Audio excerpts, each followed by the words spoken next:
안녕하세요. 오늘도 사연살롱을 찾아주셔서 감사합니다. 저는 결혼 4년 차인 유다은이라고 해요. 아직 아이가 없으니 신혼이라고 해도 될까요? 그런데 남들 결혼하고 40년 동안 겪을 일들을 저는 4년 안에 스펙타클하게 경험했으니 할 말이 참 많네요. 워낙 사건이 많아 순서가 헷갈려 뒤죽박죽일 수 있으나 그게 문제가 되지는 않으니 생각나는 대로 적어보도록 할게요. 남들은 시어머니, 시아버지 때문에 시댁 스트레스를 많이 받는다고 하더라고요. 주변 친구들이 하도 얘기를 많이 해줘서 저 역시 결혼 전부터 단단히 결심을 했었는데요. 생각지도 않게 시부모님의 스트레스가 아니라 시이모님의 시집살이가 저를 너덜너덜하게 만들었답니다. 이제부터 그 이야기를 본격적으로 시작해볼게요. 저는 고등학교까지만 졸업했지만 돈을 빨리 벌고 싶다는 생각에 닥치는 대로 일을 했었어요. 홀서빙부터 속옷 판매, 콜센터, 택배 분류일까지 20대 초반까지 안 해본 일이 없을 정도였으니까요. 고졸이라서 할 수 있는 일이 아르바이트 종류에 불과했지만 열심히 하면 시급을 올려주는 것도 있었고 예뻐해 주시는 사장님도 있어서 제 생활에 크게 불만은 없었어요. 그러던 어느 날 평소 알고 지내던 언니가 동대문에서 의류 판매 일을 했었는데 그쪽 일을 해보라고 권하더군요. 속는 햄치고 동대문에 가서 일을 시작했는데 생각보다 저랑 너무 잘 맞았어요. 새벽 장사라 몸은 피곤했지만 그 시간에 누구보다 활기차게 깨어있다는 생각을 하니 제 스스로가 너무 좋았어요. 그렇게 도매시장에서 일을 한 지 3년이 되었고 어느 날 저만의 가게를 갖고 싶다는 생각이 들었어요. 그래서 주변의 도움을 받아 아주 작은 옷가게를 열게 되었어요. 작지만 너무 소중한 제 첫 사업이었죠. 제 옷장사는 낮에 했지만 새벽에 가서 물건을 떼와야 했기에 전처럼 똑같이 피곤한 생활이 계속되었어요. 하지만 정말 힘든 줄 모르고 열심히 뛰어다녔어요. 사실 이렇게 낮밤 바뀌고 바쁜 생활을 계속하다 보니 친했던 친구들과도 소원해지고 제 카톡 연락처에는 도매시장 사장님들로 목록이 채워져 있더라고요.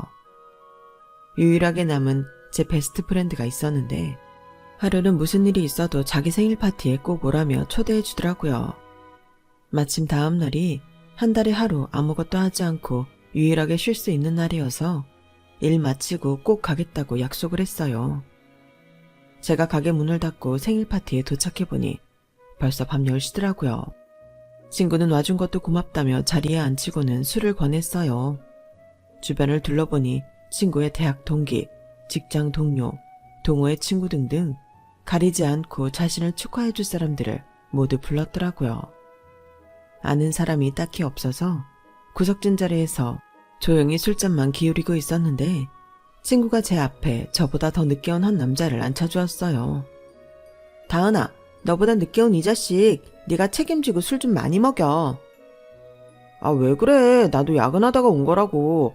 늦게나마 지 생일 축하해주러 왔는데 이게 무슨 푸대접임? 내 생일 파티 한다고 내가 한 달 전부터 말했잖아. 시간 비워두라고. 이런 날 야근을 하다니. 널 때려 죽여도 시원찮다. 그의 이름은 지승진. 제 친구의 대학 동기라고 했어요. 저는 고등학교까지만 나왔지만 제 친구는 서울 명문대를 졸업했거든요. 대학 동기니 이 남자도 그 대학교를 나왔겠구나 생각했어요. 안녕하세요. 저는 지승진이라고 합니다. 아, 네, 안녕하세요. 저는 유다은이에요. 세아 고등학교 친구예요. 아, 그러시군요. 아까 들어보니 저보다 아주 약간 빨리 오신 것 같네요. 네, 저도 장사하느라 가게 문을 늦게 닫거든요. 평소 같으면 참석하기 어려운데 마침 내일 쉬는 날이라 왔어요. 잘 됐네요. 이렇게 같은 테이블에 앉게 된 것도 인연인데 같이 술 한잔 하시죠. 남자는 쾌활하고 시원시원한 성격이라 처음 본 저를 금방 편하게 해주더라고요. 물론 생긴 것도 좀 제 스타일이기도 했어요. 그날 친구의 생일 파티와 상관없이 저희는 즐겁게 시간을 보냈고 연락처를 교환하게 됐어요. 둘 다 서로의 느낌에 끌렸다고나 할까요? 그리고 다음 날부터 그 사람과 저는 주구장창 연락을 하게 되었어요. 오늘은 날이 춥네요. 옷 따뜻하게 입으세요. 네, 고마워요, 승진씨. 손님 없을 때 얼른 가서 사오라고 커피 한 잔 보내드려요. 어머, 센스쟁이. 잘 마실게요. 다음번 커피는 직접 만나서 제가 살게요. 이렇게 조금씩 오고 가는 연락이 많아졌고 만나는 횟수도 점점 늘어갔죠. 서로 알고 지낸 지 한 달쯤 되던 날, 그 사람은 제게 고백을 했어요. 저도 마음으로는 당장 좋다고 말하고 싶었지만 걸리는 게 하나 있었어요. 왠지 그 사람이 사는 세계와 저는 어울리지 않을 것 같다는 생각이 들었거든요. 저는 밤낮 없이 새벽 시장에서 옷을 떼다 파는 장사꾼이고, 그 사람은 명문대를 졸업하고 대기업에서 인정받는 유능한 회사원이었으니까요. 저는 솔직히 말했어요. 우리가 잘 어울릴까요? 승진 씨는 정말 말로만 듣던 엄친한 느낌이고 저는 그냥 시장에서 맨몸으로 뛰는 사람인데, 난 다은 씨가 정말 멋있다고 생각해요. 저야 할 줄 아는 게 없었으니까 공부만 하다 여기까지 온 거고, 다은 씨는 세상 경험을 훨씬 일찍 그리고 많이 했잖아요. 누가 무슨 일을 하고는 중요하지 않다고 생각해요. 난 다은 씨가 그렇게 열심히 사는 거 보면 존경스럽고 부럽기만 한데요. 제가 부끄러워져요. 존경이라니, 살면서 누군가 나를 이렇게 아름답게 포장해줄 수 있는 사람은 없을 것 같았어요. 저는 우리의 벽은 우리가 부시겠다는 마음을 먹고 당장 그와 함께하겠다고 대답했어요. 이런 남자와 함께라면 어디서 뭘 하든 잘 살 수 있을 것 같았거든요. 우리는 그렇게 연애를 시작했어요. 그와 생활 리듬이 달라 만나기 어려웠지만 그래도 우리는 예쁘게 사랑을 키워나갔어요. 가끔 평일인데도 다음날 연차까지 쓰고 제가 새벽 시장 가는 걸 도와주는 사람이었죠. 너무 고마웠어요. 만난 지 1년이 넘어갈 때쯤 저는 굳게 마음을 먹고 그에게 말했어요. 승진 씨, 우리 결혼할래? 뭐? 왜, 싫어? 아니, 이렇게 갑자기? 그리고 결혼 프로포즈는 내가 하려고 했단 말이야. 내가 먼저 낚아챘네. 그러자고 한 건 승진 씨가 먼저였으니까 이 프로포즈는 내가 먼저 한 걸로. 다은아, 와, 고마워. 나 너랑 결혼해서 잘 살 거야. 행복하다. 친구 생일 파티에서 우연히 알게 된 우리 두 사람은 결국 사랑이 깊어져 결혼 이야기까지 나오게 되었어요. 너무 행복하고 벅찬 시간이었죠. 저희 집에서는 승진 씨를 매우 환영했어요. 잘생기고 똑똑한 데다가 직업도 빵빵한데 저한테 잘해준다니까 당장 가마를 태워서 데려오고 싶다고까지 했어요. 문제는 승진 씨네 집이었어요. 아니, 정확히 말하면 승진 씨 이모가 아주 큰 걸림돌이었어요. 승진 씨와 함께 예비 시어머니를 처음 뵙는 식당에 그 이모가 함께 와 계시더라고요. 그분이 왜 와 계셨는지는 모르겠지만 승진이 처가 될 사람은 당신이 먼저 꼭 봐야 한다면서 불이 나게 달려오셨다고 하시더라고요. 승진 씨 어머니는 저를 굉장히 흡족해 하셨어요. 전 그러지 말아야겠다고 생각했지만 어쩔 수 없이 승진 씨 스펙 앞에 작아져 죄인처럼 고개만 숙이고 있었죠. 승진이한테 들으니까 아주 열심히 산 처녀라던데? 아, 부끄럽지만 그냥 주어진 일은 다 잘해내고 싶어 노력하고 있습니다. 너무 기특하네요. 이렇게 예쁘고 생활력 강한 아가씨가 승진이랑 결혼하겠다고 하니까. 네? 하지만 전 공부도 많이 못했고 승진 씨에 비하면 많이 뒤떨어지는데. 사람 사이에 더 낫고 뒤떨어지고 하는 게 어딨어요. 나는 다은 씨 씩씩해 보이고 상냥해 보여서 마음에 드는데 우리 부족한 승진이 잘 부탁해요. 제가 더 잘 부탁드려요. 감사합니다. 예비 시어머니는 눈물이 날 정도로 자상하고 따뜻한 분이셨어요. 절 너무 예뻐해 주셔서 굳었던 마음이 녹아내리기 시작했어요. 그 순간 예비 씨 이모님이 쌀쌀맞은 말투로 제게 질문 폭탄을 던지더라고요. 동대문에서 옷대다가 판다고? 그거 뭐 남는 건 있나? 작게 시작하긴 했지만 조금씩 좋은 반응이 나오고 있어요. 백화점처럼 많이 남는 건 아니지만 손해보지는 않아요. 지금은 그냥 열심히 하고 있습니다. 모든 사람이 열심히만 살면 망할 집안이 어디 있겠어? 그럼 대학도 제대로 안 나온 거네? 아, 네. 언니, 요즘 그런 게 뭐가 중요하다고 다은 씨 모한하게 왜 그런 걸 물어봐? 우리 승진이가 보통 애니? 아무한테나 장가 보내는 게 아까워서 그런다. 내가 그렇게 집안 좋고 잘난 색시들 붙여준다니까? 기어이 이런 애한테 주려고? 언니, 왜 그래? 이럴 거면 언니 먼저 가. 사업도 사업 나름이지. 코딱지만한 옷가게 하는 애가 우리 승진이한테 걸맞기나 하니? 이모님, 오늘은 그런 말씀 여기서 하시면 안 될 것 같은데요. 얘 승진아, 이모가 널 얼마나 이뻐했니? 이모는 그냥 네가 아까워서 그래. 아우, 아까워. 제가 더 노력하겠습니다. 아가씨랑 우리 승진이가 기본 밑바탕부터 다른데 그게 노력으로 될 일이야? 선혜야, 넌 꼭 이 결혼 시켜야겠니? 언니, 진짜 왜 이래? 안 되겠다. 우리 먼저 일어나. 하여간 언니 때문에. 미안해요, 다은씨. 같이 식사도 못하고. 먼저 갈게요. 언니, 얼른 일어나. 얘가 왜 이래 참? 아, 조심히 들어가세요. 이게 무슨 일인가 싶었어요. 만난 지 30분도 되지 않아서 음식이 채 나오기도 전에 시이모님의 회방 때문에 뭔가 인사자리를 망친 기분이었죠. 제가 풀이 죽어 있으니까 승진 씨가 더 미안해 하더라고요. 다은아, 미안해. 진짜 미안해. 이모가 굳이 안 와도 되는데 오지랖이 좀 별나서 저렇게 그러시네. 내가 사과할게. 상처받지 마.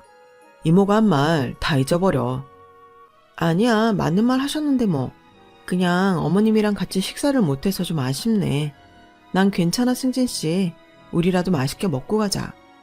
제가 화를 내면 승진 씨가 더 곤란해하니까 저는 마지못해 웃으며 대답했어요. 속으로는 이게 뭔가 싶었죠. 그래도 우리 시어머니 될 뿐 아니니까 다행이다 싶었는데 그게 바로 악몽의 시작이었어요. 결국 결혼 승낙이 떨어졌고 바쁜 와중에도 신혼집을 알아보느라 정신없이 뛰어다녔어요. 그래도 승진 씨랑 함께 살 생각이 힘든 줄 모르고 시간을 보냈어요. 그러던 어느 날 모르는 번호로 전화를 받았어요. 여보세요? 나야, 승진이 이모.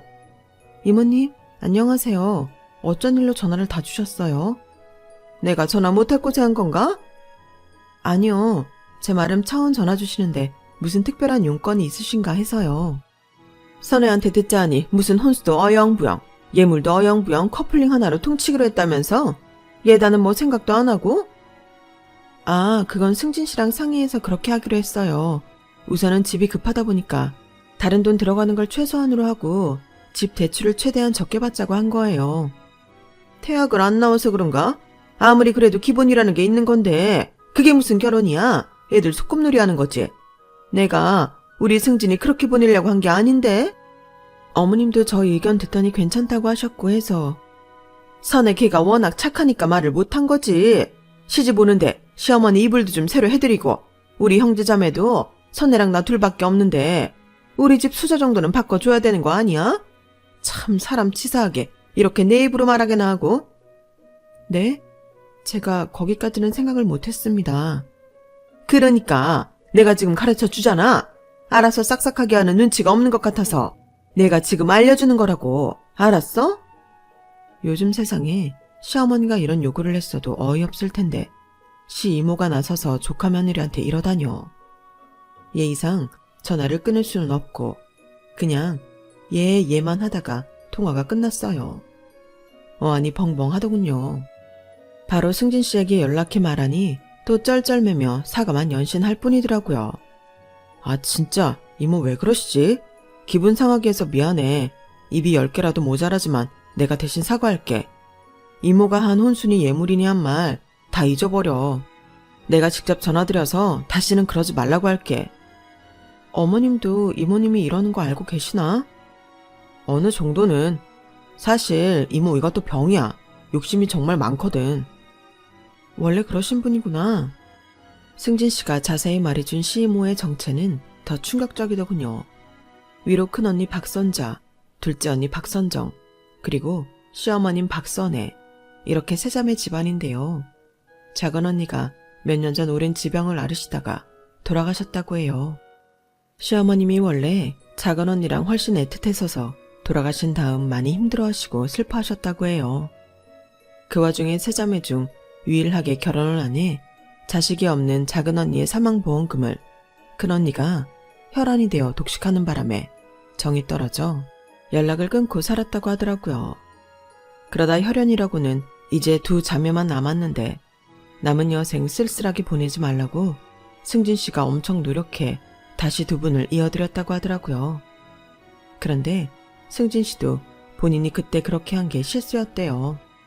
원래 욕심 많고 질투 많고 갑질 잘하는 이모가 승진 씨네 집행사에 감나라 배나라 하면서 원치 않은 오지랖을 부리기 시작한 거죠.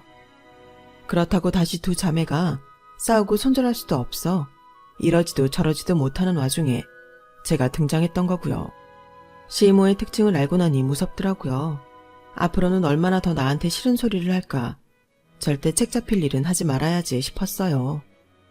그러다 이번에 새로 들어온 신상 니트가 나이 불문하고 손님들이 많이 찾더라고요. 다양한 색 중에 무난한 색상으로 드리려고 어머님 것 3벌, 이모님 것 3벌 이렇게 준비를 해두었어요.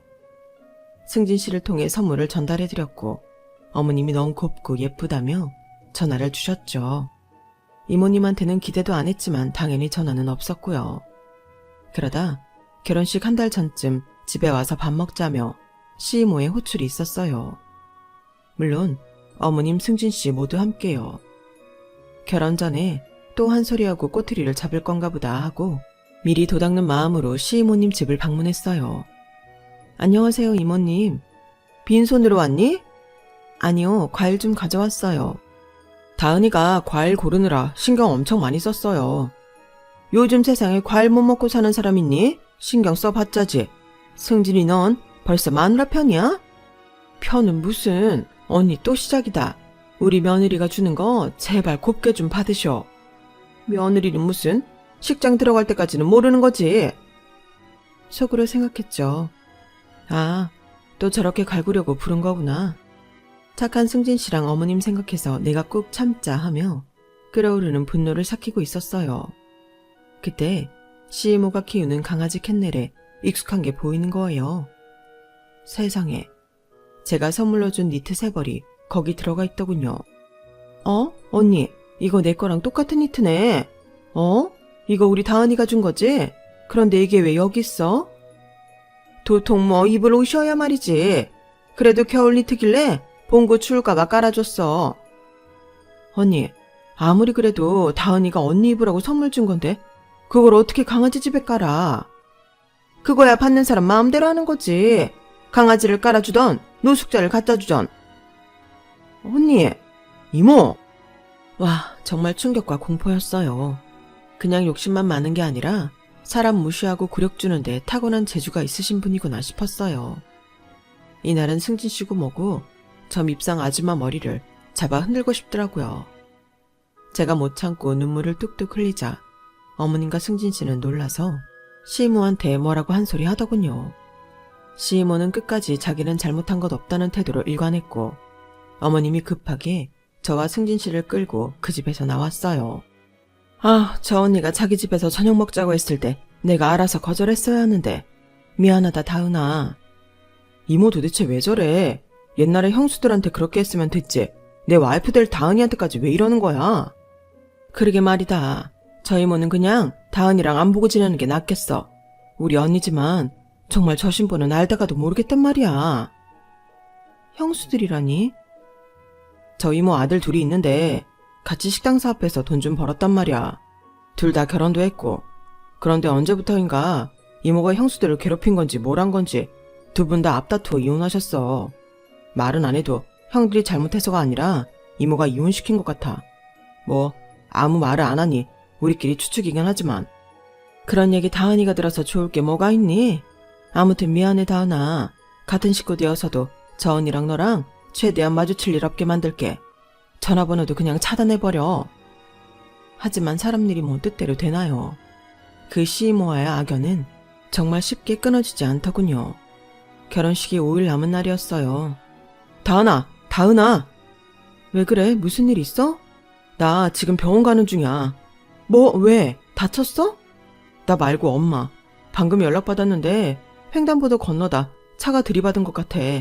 자세한 상황은 나도 지금 병원 가는 중이라서 얘기 듣고 말해줄게. 어떡해. 알았으니까 얼른 가봐. 멀쩡히 파란불에 길을 건너시던 어머니는 운전자가 핸드폰 하느라 신호를 못 본 자동차에 치였고 다행히 생명에 지장은 없지만 다리를 다쳐 수술을 하게 되셨어요. 저도 평소보다 가게 문을 일찍 닫고 병원으로 달려갔더니 수술은 끝났지만 거동이 전혀 안 되는 상태시더군요. 수술은 잘 됐지만 후유증으로 재활치료도 해야 하고 당분간 걷는 건 매우 힘들다고 의사가 말했어요. 저로 놀란 가슴을 진정시키고 어머니가 잠드신 틈을 타 승진 씨와 병원 밖으로 나와 이야기를 했어요. 승진 씨 많이 놀랐지? 고생했어. 고생은 무슨, 너야말로 하루 종일 걱정해줬잖아. 장사도 일찍 접고. 문 열어놓고 손님이 이것저것 말 걸어봤자 계속 어머니 생각이 나는데 불안해서 가만히 있을 수가 있어야 말이지. 시간이 좀 걸리긴 하겠지만 치료 열심히 하시면 보행도 할 수 있다고 하시니 다행이야. 정말 다행이지 뭐야. 아, 그런데 당장 우리 결혼식은 어떡하지? 어머니 저런 상태에서 혼주석은커녕 식장에 가시는 것도 무리일 것 같은데. 그러네. 우리 결혼식 하자고 몸 불편하신 어머니를 힘들게 할 수도 없고 결혼식을 미뤄야 하나? 아니야. 엄마한테 얘기하면 절대 미루지 말라고 할 거야. 그것도 식을 일주일도 안 남기고 미루는 건 불가능하잖아. 그럼 어떡해. 자식이라고는 승진 씨 하나인데 그 결혼식에 못 오시면 얼마나 마음이 힘드시겠어. 아버지도 안 계신데. 그나마 어머니 혼주석 비는 것도 좀 그렇고. 그렇긴 하지. 자기가 좀 싫어할 수도 있는데 큰이모한테 자리 좀 대신해달라고 할까? 큰이모님? 아무래도 자기가 좀 싫겠지? 그냥 못 들은 걸로 해. 내가 좀 더 나은 방법을 찾아볼게. 시어머니는 남편과도 일찍 사별하신 데다가 그나마 남은 여자 형제라고는 큰 시이모밖에 없는 걸 알고는 있지만 그 시이모랑 좋은 날에 또 마주할 것을 생각하니 끔찍했어요. 하지만 제가 싫다고 승진 씨 혼주석을 비워놓자니 그것도 미안해서 견디기 힘들더라고요. 하객들이 수군거릴 것도 싫었고요. 그래, 이모님한테 부탁드리자. 내가 직접 전화드릴게. 다은이 네가? 괜찮겠어? 어차피 부딪혀 봐야 하긴 하잖아. 이모님 솔직히 엄청 좋지는 않지만 자기 가족 자리가 쓸쓸할 걸 생각하니까 그게 더 싫어. 이모님께 부탁드려서 이모부님이랑 같이 자리해달라고 부탁드릴게. 고마워. 우리 이모가 그렇게 못되게 했는데 정말 고마워. 결혼식이 코앞이니 망설이고 말고 할 시간이 없었죠. 저는 집에 돌아가는 길에 바로 시이모님한테 전화를 걸었어요. 안녕하세요, 이모님. 저 승진 씨 와이프 될 다은이에요. 어머, 염치 한번 좋다 너. 그때 그렇게 무안 주고 가버릴 때는 언제고? 그때는 정말 죄송했습니다. 제가 우는 바람에 많이 곤란하셨죠? 사과드릴게요. 엎드려 절받기 싫다. 너 꼴 보기 싫어서 결혼식도 가기 싫은데 진짜 승진이 봐서 가는 거다. 네, 다 알죠. 죄송하지만 제가 부탁 좀 드릴까 해서요. 어머님이 오늘 교통사고가 났어요. 뭐? 선혜가? 많이 다쳤어? 다행히 수술이 잘 돼서 금방 깨어나셨는데 다리 쪽을 다쳐서 당분간 보행이 좀 어렵다고 하더라고요. 그래서 이모님이 괜찮으시면 결혼식 날 승진 씨 혼주석에 자리해 주실 수 있을까 하고 연락드리는 거예요. 결혼식도 못 올 정도면 심각한 거 아니야? 다른 데는 괜찮은데 다리만 좀 많이 다치셨어요. 의사도 당분간 치료받고 재활 꾸준히 하면 생활하는데 전혀 지장이 없을 거라고요. 그래서 나랑 애 아빠 보고 승진이 혼주석에 있어달라고? 네, 승진 씨가 너무 안쓰러울 것 같아서요. 아버님도 안 계신데. 그럼 나한테는 뭘 해줄 건데? 네? 맨입으로 해달라는 건 아닐 거 아니야. 뭐 혹시 필요하신 거 있으세요? 우리 집 세탁기가 뭐가 문제인지 자꾸 됐다 안 됐다 하더라고. 요즘 건조기랑 세트로 좋은 게 많이 나왔다던데. 그거 하나 놓아줄 수 있지? 세탁기요? 혼주 자리가 얼마나 부담스러운 줄 아니? 내가 우리 아들 둘 다 결혼시켜봤지만 보는 눈도 많고 화촉점하며 손님들한테 일일이 인사드리는 거 보통 일 아니다. 너야 드레스 입고 이쁜 척하다 끝내면 되겠지만 혼주 역할 그거 진짜 힘든 일이다. 네, 싫으면 말고 나야 아쉬울 거 없으니까. 진짜 승진 씨 이모가 맞나 의심스럽더군요. 다친 여동생 아들인 조카 결혼식에 자리 좀 해달라는 건데 돈거래하는 남도 이보다 낫겠다 싶었어요. 그 짧은 순간에 얼마나 많은 생각이 들었나 모르겠어요. 더럽고 치사하다고 찾아가서 물 뿌리고 다시는 보지 말까? 아니면 눈 한 번 딱 감고 수그리고 들어갈까? 저는 어쩔 수 없이 후자를 선택했어요. 알겠어요, 이모님. 세탁기랑 건조기 원하시는 모델 말씀해 주시면 제가 사드릴게요. 대신 승진 씨한테는 아무 말씀 말아주세요. 그냥 대가 없이 혼주석에 계셔 주시는 거라고 해주세요. 그렇게 말해주면 나야 더 땡큐지. 한복은 아들 때 입던 거 그냥 입고 가마. 그럼 모델 찾아서 보낼 테니까 결제 좀. 반대로 저 시이모 아들이 결혼하는데 피치 못할 사정이 있었다면 우리 시어머님은 소매 걷고 10번이고 100번이고 참석해주겠다고 말씀할 뿐이신데 같은 자매인데도 저렇게 인성이 하늘과 땅일까 싶었어요. 승진 씨한테 비밀로 해달라고 한 이유는 승진 씨가 제 앞에서 얼마나 창피하고 면목 없어 할까 싶어서였어요.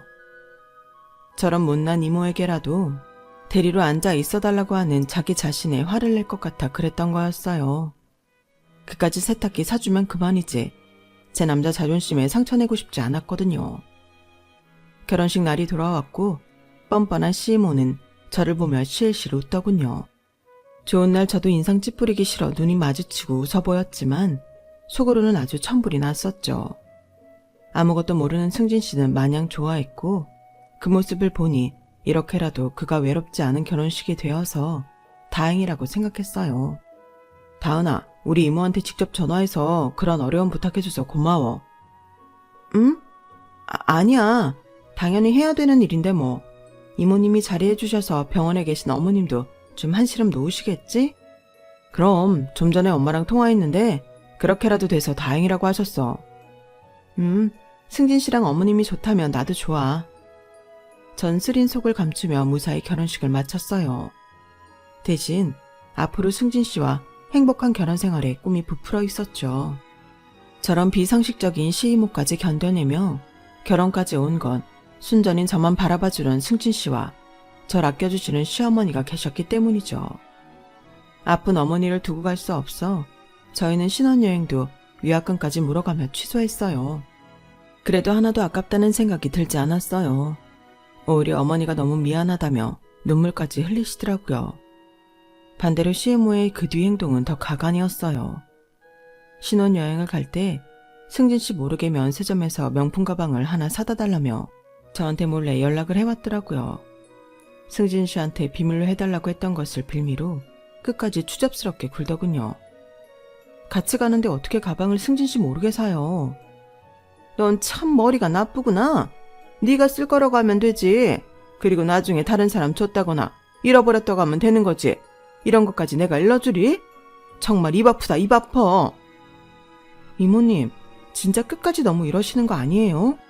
그리고 하나 말씀드리자면 저희 신혼여행 취소했어요. 면세점 갈 일은 없을 것 같네요. 뭐? 왜 취소를 해? 그럼 내 가방은? 왜긴 왜겠어요. 어머니가 저렇게 아파서 계신데 저희가 여행을 어딜 가요? 아니 너 그럼 진작에 취소했다고 얘기하면 되지? 왜 내가 가방 얘기하는 것까지 다 듣고 말하니? 설마 너 나한테 쪽주려고 그런 거야? 이모님 본인이 더 잘 알고 계시네요. 그러면 쪽팔린다는 거 다 아시면서 왜 저한테 이렇게까지 하시는 거예요? 원하시는 대로 세탁기 세트까지 다 갖다 바쳤잖아요. 너 아주 영악스러운 계집애구나. 지가 비밀로 해달라고 사정사정해서 그냥 가방까지만 받고 입 싹 닦아주려고 했더니만 나를 시험에 들게 해? 제가 이모님을 시험에 들게 한 게 아니라 스스로 자초하신 거예요. 세탁기 해드린 것에서 마무리하셨으면 저도 이렇게 막 나가진 않았을 거예요. 그런데 정말 해도 너무하시네요. 이모로서 승진 씨한테 부끄럽지 않으세요? 허참, 이 기집애 막말하는 거 봐라. 면세점 못 가게 됐으면 백화점에서라도 당장 구해다 드릴게요 해도 모자랄 판에 이렇게 입장을 바꾸시겠다 이거지? 오냐, 너 두고 봐라. 승진이한테 다 까발릴 테니까. 마음대로 하세요. 저도 이제 이모님 이러시는 거 정말 지치네요. 시이모 입으로 듣기 전에 제가 먼저 결혼식 일에 대해 말을 꺼낼까 고민했지만 어머니한테까지 거짓말을 해버린 상황이 되어버리니 쉽게 입이 떨어지지 않더군요. 정말 몇 날 며칠을 스트레스 받으며 지냈어요. 승진 씨는 제가 그저 결혼식이 끝나고 긴장이 풀려서 힘들어하는 줄로만 알았겠죠. 시간이 지나도 남편으로부터 시이모한테 어떤 말을 들었다는 얘기가 없길래 그래도 최소한의 양심으로 입을 닫았구나 싶었어요. 어찌됐든 그렇게 우리의 결혼 생활이 시작되었어요.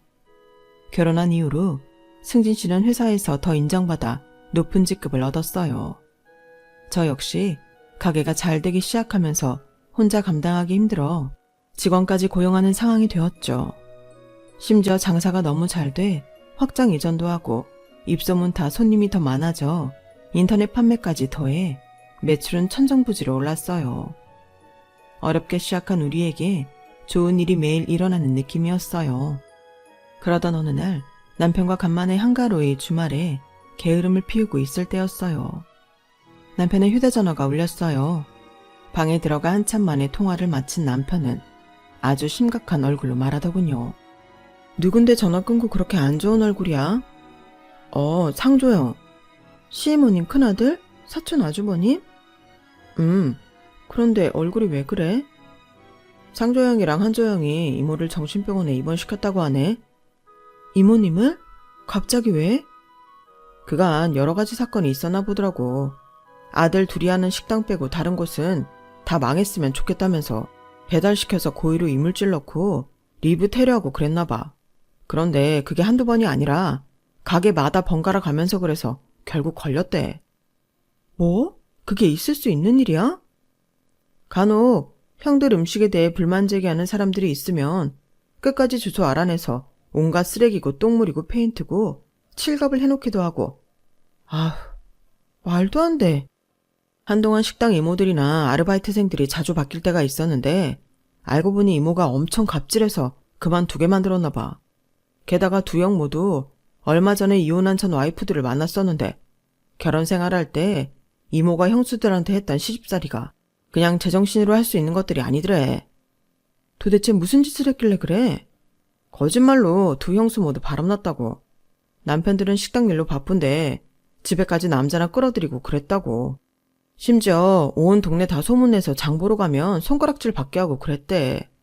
스트레스 때문에 큰 형수는 한 번, 둘째 형수는 두 번이나 유산했는데 그것도 바람 펴서 애 잘못된 거라고 말을 하고 다녔다네. 어느 정도 예상은 하고 있었는데 역시나 형들이 이혼한 게 아니라 이모가 이혼하도록 조종한 거였어. 그 지경이 될 때까지 그 두 형제는 뭘 어떻게 하고 있었던 거야. 형들도 뭐 거의 이모한테 세뇌당한 수준이라고 봐야지. 식당 일로 워낙 바쁜데 집 사정까지 그렇게 되니까 더더욱 귀 닫고 눈 감고 살았던 거고. 이모가 그렇게까지 머리 써서 며느리들을 괴롭힐 거라고 상상도 못했겠지. 그런데 이번에 전 와이프들을 만나서 사실을 알게 된 거야? 그것 말고도 엄청 많았대. 지인들한테 거짓말해서 투자금 받고 입 닦은 거, 없는 일 있다고 거짓말해서 사람들끼리 이간질시킨 거 등등. 형들도 최근에 이 모든 사실을 알고 충격 먹어서 어떻게 해야 하나 하다가 아무래도 제정신이 할 수 있는 일들이 아니라고 생각해서 강제 입원시켰다고 하는 것 같아. 성격이 아니라 어디가 고장이라도 났다는 뜻이야? 일반적인 허언증 수준이 아닌 거지. 자기 자신을 거짓말로 포장하는 게 아니라 남에게 피해를 입히고 일을 더 크게 만들어 그걸 즐기는 거니까. 지금 형들이 리뷰 테러 당한 다른 식당들 찾아다니면서 사과하고 있고 돈 잃은 사람한테 변상하러 다니고 난리도 아닌가 봐. 형들 식당도 이모가 나쁜 짓 한 거 다 소문나서 손님 다 떨어져 나갈 판이래. 그리고 무엇보다 형들은 전 부인들한테 제일 미안하겠지. 와이프들이 본인들한테 이모가 한 짓 그렇게 하소연해도 안 믿었는데 알고 보니 이모가 다 거짓말을 하고 쫓아낸 격이니까. 형들도 지금 완전 멘붕이라 식당 일도 제대로 안 된대. 아들 사랑이 과한 게 아니라 진짜 미치셨던 건가 보네. 예전에 자기한테 그랬던 것도 어쩌면. 저는 갑자기 결혼식 혼주석 사건이 떠올랐어요. 시간도 어느 정도 흘렀고 이미 지난 일이니 남편에게 솔직하게 말하고 용서를 받을 생각으로 다 털어놓았어요. 사실 우리 결혼식 때 이모님이 혼주 자리에 앉아주신 거 그거 세탁기랑 건조기 사드리기로 하고 부탁했던 거야. 뭐? 네가 사드린다고 했던 거야?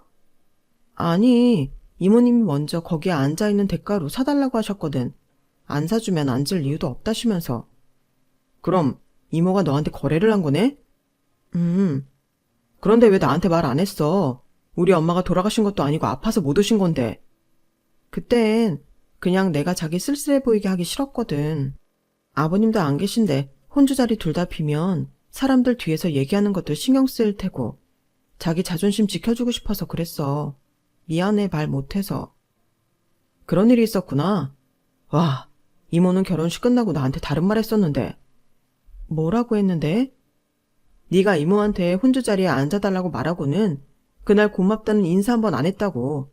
선물은 네가 먼저 사주겠다고 약속했는데 입 싹 닫고 아무 말 안 해서 화가 난다고. 뭐? 그게 말이야 방구야. 네가 세탁기랑 건조기 사줬다는 얘기는 아예 말도 안 꺼냈었는데. 네가 신혼여행 갔다 오면서 좋은 백 하나 사다 준다고 했었는데 엄마 때문에 여행 취소했잖아. 그런데 그 이후로도 감감무소식이라 화나서 나한테 대신 전화한 거라고. 그럼 그때 자기는 왜 나한테 그런 전화 받았다고 말 안 했어? 나도 그냥 자기 상처받을까 봐 그랬지. 자기네 이모도 아니고 우리 이모니까 그냥 말하고 잊어버린 거구나. 우리 막 결혼하고 분위기 좋은데 괜히 말 꺼내서 긁어부스럼 만들지 말자 했던 거지. 자기, 날 그렇게 몰라? 내가 그럴 사람이야? 아니지.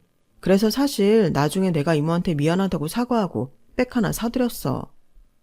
뭐라고? 자기한테는 가방을 받아간 거야? 세탁기 말고도 시 끝나고 면세점 가서 자기 몰래 가방을 사오라는 둥 하시길래 이제 그렇게는 못하겠다고 나도 같이 맞대응하긴 했었거든. 그랬더니 비밀로 해달라는 거 다 까발리네 어쩌네 난리였는데 그 뒤로 자기한테 아무 말 없어서 그냥 최소한의 양심으로 말 안 하셨구나 싶었던 건데. 와, 이게 그런 느낌인 거구나. 뒤통수 맞은 느낌. 이렇게 자기랑 나한테 말 바꿔서 전달하고 챙길 건 다 챙긴 거네. 미안해. 가방 사드린 거 나중에 자기가 알면 무안해 할까봐 나도 말 못한 거였어. 이모가 또 거짓말해서 우릴 이간질 시키려고 했던 거구나. 그 형들 전 와이프들이 이혼하면서 진짜 구원받은 거였네. 계속 이혼 안 하고 이모님이랑 저렇게 살았으면 애기들이 아니라 그분들이 잘못되셨겠어. 얘기 다 듣고 보니까 나도 너무 어이없고 미치겠다. 이제 정말 이모네랑 왕래할 일 없을 거야. 이건 애교 수준이 아니라 진짜 사람들 인생 망쳐놓을 작정으로 한 거짓말 아닌가요? 아들 둘 다 이혼시키고 남의 생업 회방 놓고 심지어 조카 부부끼리도 서로 오해하게 만들고 본인 이득만 싹 취하다뇨. 정말 정신이 어디 이상한 거라고 믿고 싶더군요. 맨정신으로 그런 일을 했었다면 더 오싹했을 테니까요. 저는 저런 사람이 시어머니가 아니라 시이모라서 그나마 다행이다 싶어 가슴을 쓸어내렸어요. 그 후에 식당을 계속 잘하고 싶었던 두 아들들이었지만 시이모가 냈던 악의적인 테러 소문 때문에 더 이상 거기서 장사를 할 수가 없어 시골로 내려간 뒤 지금은 뭐하고 사는지 소식을 모른다고 하더군요. 시이모는 병원에 몇 년 동안 있다가 나왔는데 아들들의 연락도 닿지 않고 저희 시어머니와도 척을 두고 살았기 때문에 연고 없는 노인들이 머무는 요양병원에 들어가 비참하고 쓸쓸한 생활을 하고 있다고 합니다. 반면 저희 어머님은 열심히 치료받고 재활한 결과 다친 다리도 낫고 운동도 하셔서 오히려 전보다 더 건강하게 잘 지내고 계세요.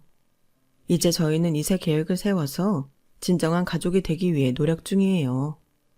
그 시이모는 너무 믿고 싫었지만 그것 때문에 이 소중한 사람들을 놓쳤다면 저는 지금 더 후회하면서 살았을 것 같아요. 이제는 평온한 결혼 생활과 건강한 가족들에게 그저 감사할 뿐이랍니다. 제 이야기 들어주셔서 고맙습니다. 매일매일 행복하세요. 여러분, 사연 댓글에 응원과 현명한 조언 부탁드려요. 좋아요와 구독은 저에게 큰 힘이 됩니다. 오늘도 좋은 일 가득하세요.